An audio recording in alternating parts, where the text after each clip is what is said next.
As Kern County hits the road to economic recovery, one county supervisor has come up with a bold new idea to rev it up even more. Thanks for choosing 23 ABC News at 11. I'm Jackie Parks. And I'm Amanda Gomez. 23 ABC's Crystal Figueroa spoke with 4th District Supervisor David Couch to find out where this proposed money is coming from. Crystal?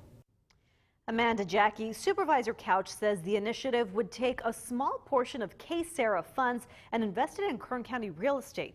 But could this really generate more revenue? I sat down with him tonight and he explained that if done right, it could stimulate our local economy.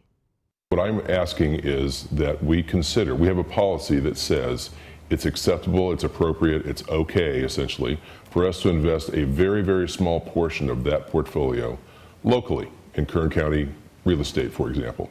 Supervisor David Couch says the Kern County Employees Retirement Association is responsible for paying out the retirement to all the county employees. That's a portfolio worth $3.2 billion.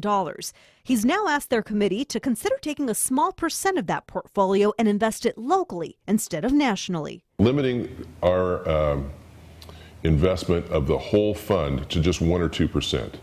But that 1 or 2% of $3.2 billion equates to either $32 million or $64 million, depending on 1 or 2%. Couch says the objective is to invest in real estate to safely get a greater rate of return that would not only help the portfolio, but stimulate the local economy. Commercial and industrial properties, maybe even some residential, maybe some multifamily projects or something.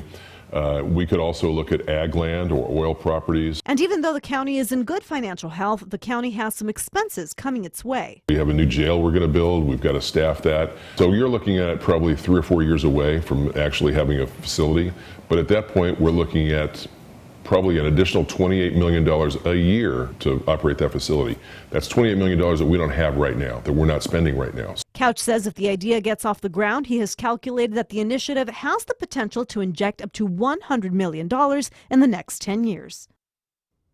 Couch says it's important to remember that this is only an idea that is in the very early stages. He hopes that by the end of the year, the committee will at least have a policy in place that outlines how much money can be used for local real estate investing. In studio, I'm Crystal Figueroa, 23 ABC.